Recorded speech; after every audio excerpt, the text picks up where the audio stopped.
2020 has been one of the most strange but rewarding years in the stock market. Remarkably, the Nasdaq is up 40% on the year.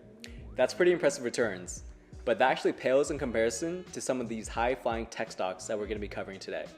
Let's run through the best winners year to date in the tech sector, break down what caused them to reach this multi-bagger status, and also discuss if they're poised to continue to do well in 2021.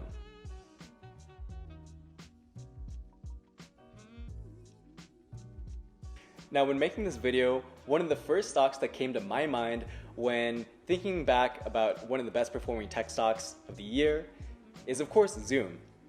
But you'll actually be surprised that Zoom did not make the cut of the best performing tech stocks. Zoom was up 480% year to date. However, the minimum to actually get into this list is 530%. So let's not wait any longer. Let's dive right into the best performing tech stocks of 2020. So just as a disclaimer, I am going to be filtering this list a little bit because I don't want to be focusing on any microcap stocks that might be up 1,000%. The stocks we're going to be talking about today are going to be traded on a regulated exchange, and most likely you've heard of some of these companies. So we're going to start off this list from the lowest to highest returns for the year. So with a measly 544% for the year, we have Jumia. Now, Jumia is a leading e-commerce operator in Africa, and they have a presence across 11 different countries that add up to a population of over 600 million people. So this accounts for over 70% of Africa's GDP with $2 trillion and almost 70% of Africa's internet users. So one of the first comparisons that come to mind is Amazon, as they're both working in the retail and logistics business.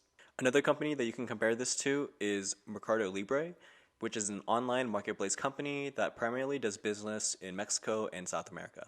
So it's not really apples to apples comparing these different companies, as Amazon sits over a $1 trillion market cap and has exposure to other different products such as AWS. Mercado Libre and Jumia both have an operations and logistics business, as well as a fintech and payment solutions business. So of course, Mercado Libre is much bigger, as they sit at a $86 billion market cap, and Jumia sits at a measly $3 billion market cap. So one of the exciting things about Jumia is that it's the leading player in this fragmented marketplace. So due to their broad presence across Africa, I think there's a huge potential for diversification and economies of scale, which are important advantages in this still fragmented e-commerce market. So Jumia's services range from core e-commerce, where third-party sellers and buyers are connected, to logistics and fulfillment, marketing, and digital payment solutions from its Jumia Pay offerings. The company earns money from commissions on items sold on its e-commerce platform from third-party sellers, while also offering full handling of the logistics, including warehousing, fulfillment, deliveries, tracking, return handling, and payment offerings. So they're starting to become the all-in-one solution, similar to Amazon, for people to get packaged goods. So buyers can use Jumia's platform to buy goods and services from all different kinds, including everyday products such as cosmetics, hygiene, fashion, electronics, and even food delivery as well. So as of Q3 of 2020, the company had 6.7 million annual active customers and over 110,000 of active sellers on its platform. For the whole year ending in September 2020, the company handled $1 billion in GMV, or gross merchandise value, with a total of 28 million orders being placed on its platform. So by simply looking at Jumia's financials, it's kind of hard to understand how the stock has risen over 500%. We can see that they're seeing quarterly revenue decline, and they're seeing negative gross margins. In Q4 of 2019, they did about $50 million in revenue, and they did negative $63 million in earnings. Now, for the past 3 quarters, they've been hovering about $30 million in revenue and at a loss of $40 million in their earnings. So what's happening with Jumia right now is that they're currently experiencing a business model change. Jumia was primarily a first-party supplier. However, they're now transitioning to be more of a third-party supplier and being more of a platform to be able to host different businesses on their site. Now, in the long run, this would actually be really good because that means they would be able to shift more towards a software model, which, as we all know, has higher gross margins, leading to higher gross profit. We've seen this time and time again where we've seen different tech businesses change their business model. You can take, for example, a company like Cisco, which is known to be a hardware company. Right now, they're undergoing a transition and they're shifting more towards being a software company and switching to a recurring business model. And that definitely had impact on their stock price and their current sales. However, in the long run, if they are able to execute, it would definitely pay off, as software is a lot more scalable, allowing for them to continue to grow and continue to contribute to the bottom line. One of the great things about Jumia is that they're working in a very hot space. Now, the opportunity for African e-commerce in fintech is huge.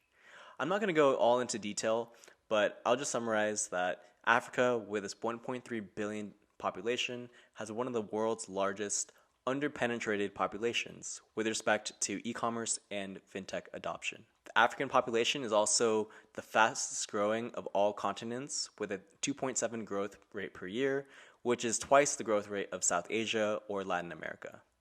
Jumia is going all in with its fintech offering of Jumia Pay, and digitization of finances could actually be the spotlight of Africa's digitization journey, as it enables a largely underbanked population to be able to gain access to all these different financial solutions.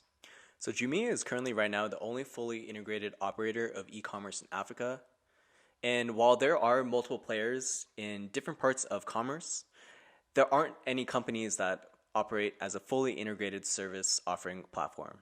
I think Jumia's logistics offering will be a key differentiator and barrier to entry for competitors, as it's really hard for a company to be able to scale and replicate that from scratch. Jumia already handled 200 million packages for fiscal year 2019, and 92% of deliveries are already integrated with partners. A concern is the current level of online spending on consumer goods per person in Africa, which is still only a fraction, which is roughly about a fifth compared to other regions around the world. However, I can only hardly imagine that the African population would not want to enjoy the same benefits from the e-commerce boom and offerings that many Western, Latin America, and Asian countries have experienced over the past couple years. I believe it's a question of when and not if. I believe e-commerce adoption is one of the most strongest secular trends that we have experienced in all major economies of the world. So I'm not saying Jumia is going to become the next Amazon or Mercado Libre, but by at least capturing a share of this potential 75 billion e-commerce market that McKinsey forecasts by 2025, Jumia may well be positioned to become the leading African player in the e-commerce market. Okay, so coming up in next place, we have a company called EXP World Holdings. And EXP World Holdings, ticker symbol EXPI, is currently up 591% for the year. Now, I had no idea what this company was before I started looking into it, but now that I've done a little bit more DD, I think it could be a pretty compelling investment. Now, EXP World Holdings provides cloud-based real estate brokerage services for the real estate market in the United States and Canada. The company facilitates buyers to search real-time property listings and sellers to list their properties through its website.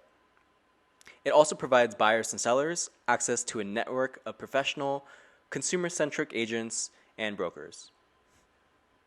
Additionally, it also offers access to collaborative tools and training services for real estate brokers and agents. The company is currently providing marketing, training, and other support services to its brokers and agents through proprietary technology-enabled services. So EXP World Holdings is a very interesting business, as it's currently sitting in the intersection of real estate, which as we all know has been taking off this year and has been doing really well, and technology solutions. So what they're claiming is that they deliver a unique agent value proposition, including an attractive commission structure, revenue share, and equity. So they're also hitting on cost advantages of a quote-unquote virtual workspace, which is something that they're trying to implement as well, versus traditional brick and mortar. They have this virtual workspace called VERI, which is really kind of a play on virtual reality, as what they're doing is having people come in to this virtual world, being able to connect and talk to other people, and it's kind of breaking the barriers between having to meet people face to face and moving everything to digital. So by looking at their financials, there's really no surprise of why this company has been doing so well. We can see that in fiscal year of 2017, they did about 156 million. In fiscal year of 2018, they over 3x that amount to about 500 million. And currently at fiscal year of 2019, they did about a little less than $1 billion of annual revenue. There's been explosive growth as more and more people have been forced to be able to shift towards online. So one key call out is that agent growth year on year went up 56% and is now standing at over 36,000 agents. The third quarter total revenue was 564 million, which is a drastic increase from just the quarter prior at about 350 million. I think one of the biggest selling points about EXP Realty is that they are claiming to be the #1 fastest growing real estate brands in North America. So EXP Realty is really known for their unique growth model as they have this cloud-based brokerage efficiencies which fuel a rich compensation structure for all the different agents. We're seeing a lot more agents come in and utilize their platform as they have a very good value proposition.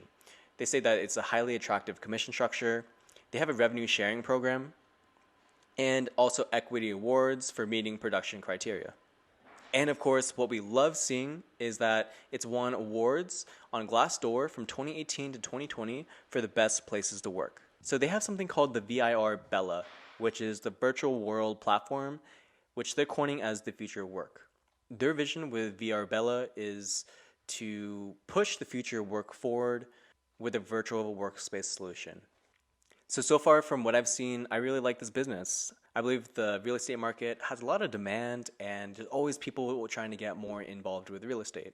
What they're really trying to do is be the technology solution for agents connecting to buyers, and for these agents, they're given access to CRM, which is customer relationship management, a whole database of information.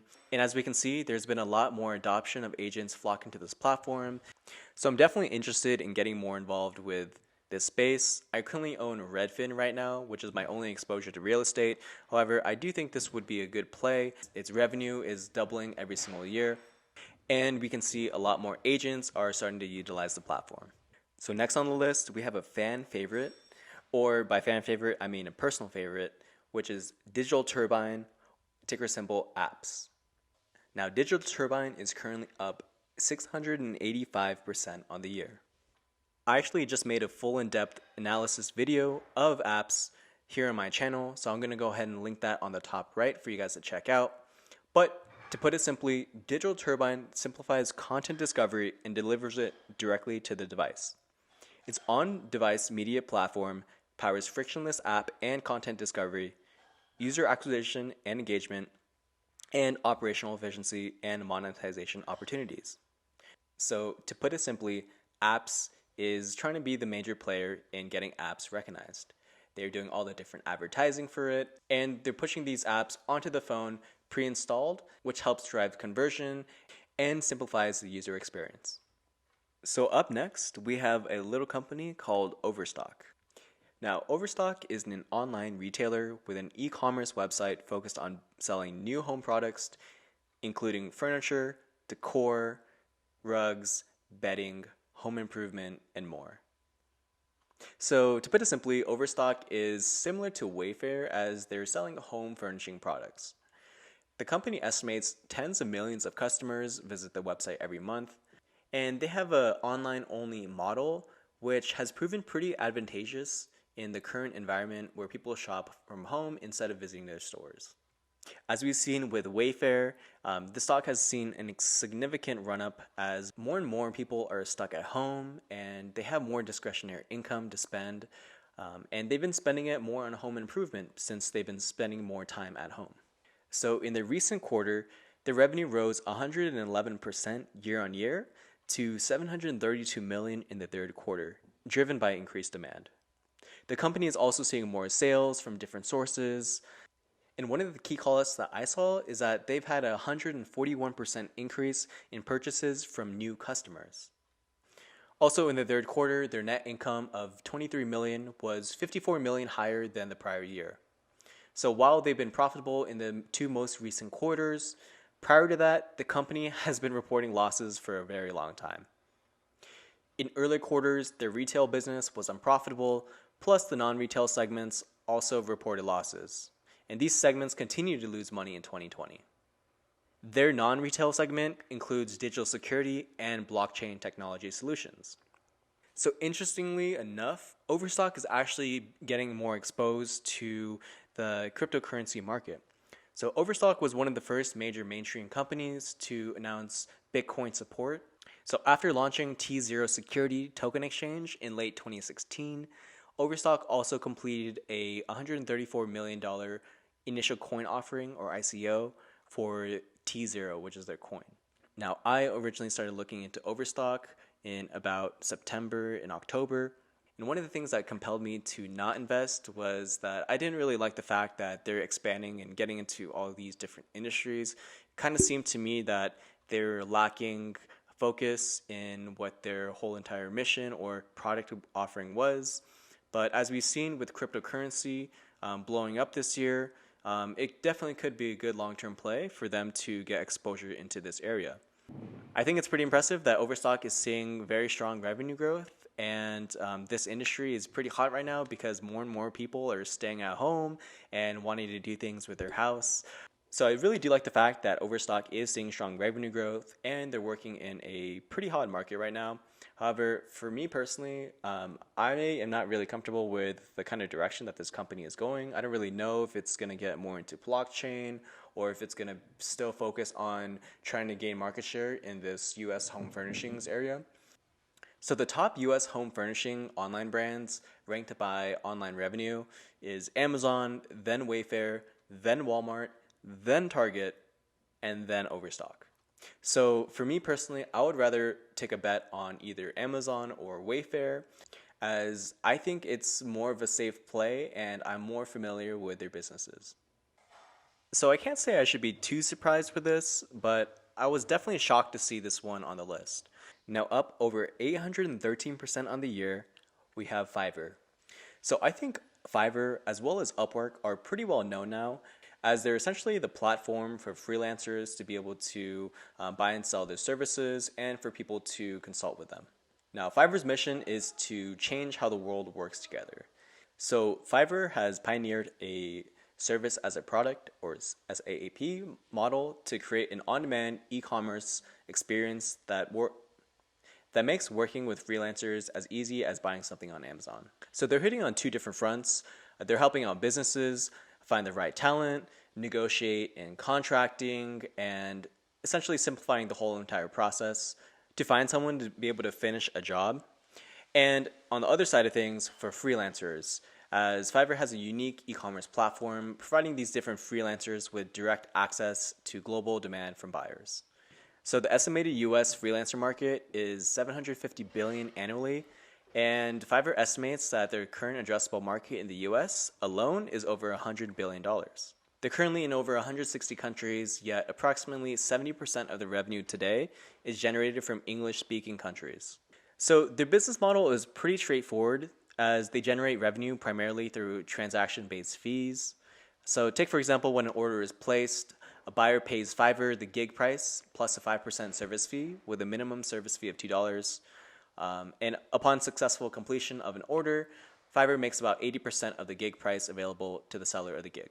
So the marketplace model benefits from a powerful flywheel effect, which is as more buyers join the marketplace, they bring in more jobs, which in turn drives more demand for their sellers.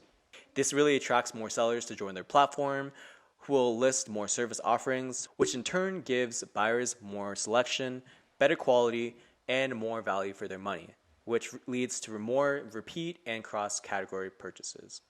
So I think Fiverr is pretty compelling of an investment. So they have a really large opportunity with low online penetration. I would say their only main competitor is Upwork. However, Fiverr is targeting a wide array of different price ranges. I personally use Fiverr myself for small little odd jobs, and it goes as low as $5 to $10 compared to Upwork, which is more so a longer term, more professional contracting based service. So I do like both businesses. I do think Fiverr is actually pretty well positioned and they are seeing pretty rapid growth. So right now they're seeing consistent and robust active buyer growth. I think this chart paints a pretty good picture. So in 2017, they're doing about 1.8 million active buyers. It started to scale up in 2019. They had about 2.4 million active buyers. And because of the pandemic, it's seen a drastic acceleration as just in the first quarter of 2020 alone, it surpassed the full fiscal year of 2019's active buyers. So looking at the actual numbers, we can see that in the third quarter of 2020, they had an 88% year-on-year revenue growth. For the whole year of 2019, they saw only about 42% year-on-year revenue growth. They're also seeing continued improvement in operating leverage as it switched from Q1 of 2020 from negative 8% to positive 7% in the Q2 of 2020. I think the whole freelance and digital workspace is very compelling of an investment, as I only think it's a pretty natural trend to see more and more people put their services online. And really who's going to be benefiting from this the most are these big platforms such as Fiverr and Upwork. And lastly, at number 1, we have Veritone. Now, Veritone is a leading provider of artificial intelligence, technology, and solutions. Now, the company's proprietary operating system, named AIware, powers a diverse set of AI applications and intelligent processes automation solutions that are transforming both commercial and government organizations. Their program, AIware, is able to apply machine learning models to transform audio, video, and other data sources into actionable intelligence or insights. Now, they have AI developer tools that really are able to enable the customer and partners to easily develop and deploy custom applications that leverage the power of AI to dramatically improve operational efficiency and unlock untapped opportunities. So it currently has its hand in artificial intelligence, which will only continue to drive further technologies forward. And what they're trying to do is simplify the whole entire process for developers to be able to gain actionable insights. So right now they're seeing pretty decent revenue growth, about 23% year on year. However, it's not really that impressive given the kind of amazing run that it's been on. Now, they claim that their AIware SaaS solution is seeing 43% year-on-year revenue growth, and for their earnings, they're seeing a net loss, but they've seen about a 58% year-on-year improvement. Now, they're drastically seeing a lot more SaaS accounts, as they currently have a little bit less than 2,000, which is an 83% year-on-year growth, and they're also seeing pretty strong new bookings in their SaaS service, as they've seen about 51% year-on-year growth. So just keying into some of their highlights is that they have a unique operating system for AI, and it's driving the enterprise AI transformation. As we've seen with other companies such as C3.ai, the enterprise AI space is a very small but evolving and growing market and industry that will only continue to grow as companies are forced to start adopting more technologies, and AI will only continue to make it better. They're saying that unstructured data is inaccessible without AI, and about 80% of the world's data is unstructured. They're seeing a $100 billion total addressable market by 2025, which is a pretty healthy, strong 35% compound annual growth rate. Now, I believe the stock has really seen this amazing run, really because everyone is getting really hyped and really interested in this whole space. Now, data, AI, machine learning is revolutionizing the way that we interact and the way that we do things. And I think people are piling in and pricing in for this company to continue to do well and continue to grow in the future. I think this industry is still ripe and still continuing to grow and still has a long-term future ahead of it. Now, I don't really know if Veritone is the leader and is really going to be able to sustain all this future growth that's priced in. But they do have a great platform that does a lot of different things, such as intelligent process automation, machine learning operations. They have an AI platform and developer tools, and they're forecasting for all of them to see pretty robust revenue growth. One of the really attractive things about this company is that they have a whole bunch of different solutions working in many different industries. So they have a lot of different partnerships and customers in the national and local government area.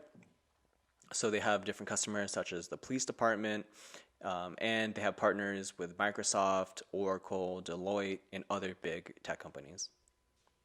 They also have legal and compliance solutions as well, granting them the ability to rapidly locate case-critical evidence and compliance risks.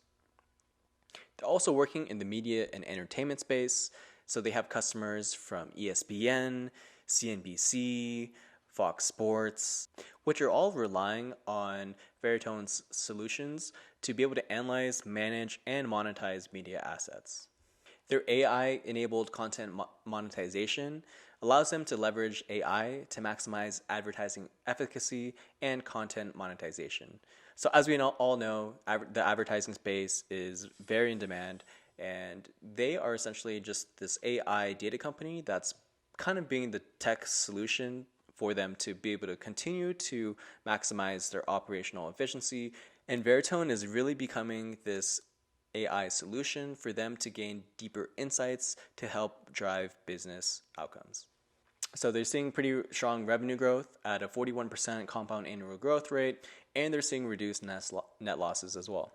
This is a very attractive slide where they're laying out all their key performance indicators in the third quarter of 2020. So all the bars in light blue represent 2019, and all the dark bars represent 2020. So just by a quick glance, we can see that everything in 2020 is up substantially over the last year.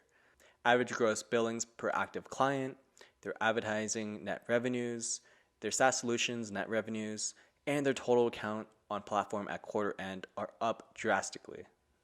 So after seeing all this, I do like this business. I do like the fact that they are an AI company and that they have their product in the hands of many different industries and many different top players. I think AI and the whole data industry will continue to grow as there's just such an influx of data. And one of the biggest challenges with big data is to filter through all of it and gain some actionable insights that you can actually use for business purposes. Now, as we've seen, they're hitting on all cylinders as they're seeing a lot more gross billings, advertising net revenues, and more accounts on their platform. Now, the quarterly revenue growth at only 23% for the year and 18% for the quarter is definitely a little worrisome. I'm not too sure why it's so low given everything that's happening right now. I would think that it would have more demand if we would see more revenue. So I think what we need to do is kind of just dig into their financials and see why the revenue isn't so drastically high. One thing about this company is that it's still under a $1 billion market cap. Currently sits at about $800 million in market cap. So it's still a very small company. I do think it has a lot of runway for growth. And as we can see in their statistics, it's being priced at a price of sales at around $12.50, which really isn't that bad for a tech company that's working in the space. Now, as I mentioned earlier, the quarterly revenue growth and year-on-year revenue growth is a little disappointing. It's kind of slow. I mean, 20% is still pretty good for being in the pandemic, but because it's a data company and it's working within this tech space that's seen an acceleration, I would have loved to see it do a lot better. Veritone is definitely a company that I am keeping an eye out on. I do like the fact that it is a very small company still, so I do think it has a lot of runway for growth. Now, I would be careful before getting in this because it's such a small market cap company. It is going to be very volatile, and I do think if you are going to get involved in this company, it's important for you to have a long-term mindset. So out of all these companies, which one do I like the most? Well, for me personally, I'm really bullish on Digital Turbine and apps. I love the fact that they're working in a mobile advertising market, and I believe that they have a monopoly on the Android smartphone market. So as this market continues to grow, so will Digital Turbine. This is the only company that I've been invested in. All these other companies do look really promising. Some of the stocks that I'm currently looking at and will be looking at more in depth in the future is definitely Jumia and EXPI World Holdings. I do really like the growth story behind Jumia. I do believe the African e-commerce market is still in its early innings, so with Jumia being the #1 player in the space, I do think it has a lot of runway for growth. Now, EXP World Holdings is working in a pretty hot market. The real estate market has a lot of money flowing through it, and it's seeing a lot of strong demand from all its different agents. I think it's 100% revenue growth is pretty attractive and something to definitely look into a lot more. And lastly, I couldn't forget about Fiverr. Now, out of all these different companies on this list, I do think Fiverr is one of the most safe investments. I do like the fact that this industry is seeing a lot of strong demand, and Fiverr is really well positioned as one of the leading platforms to connect all these different freelancers with businesses. I don't want to call it an easy money stock, but I do think in 2 to 3 years, Fiverr will be trading significantly higher than it is today. Well, there we have it, guys. Those are the top performing tech stocks of 2020. Now, I'd love to hear what you guys think about some of these companies, and if you guys still think it still has significant room to run. Now, a phrase I hear time and time again is winners win. And to put it simply, it just means that the companies that are doing really well will continue to do well over time. And it's a common trend that we've seen in the stock market. A lot of these companies do have a small market cap, so it does seem like it still has room for it to grow. Now, of course, there's a lot more risk associated with it because as a smaller company, it'll be a lot more volatile. But I do think some of these companies are still well poised to do really well into 2021. And I'm personally still going to look into it more to see if it's a good investment for me. Well, thanks guys for sticking around and supporting the channel. If you can do me a big favor and smash that like button, these videos do take a lot of time from researching and editing, so I would really appreciate it if you could do that. Now, since I've been getting a lot more views and subs over the past week or so, I just wanted to kind of break down what my channel is all about. Now, my interest is in technology and growth stocks, so if you guys are interested in this kind of content, go ahead and hit that subscribe button, and we can go ahead and try to find the next best investment for us. Alright guys, well thanks for all the support, and I'll go ahead and see you in the next video.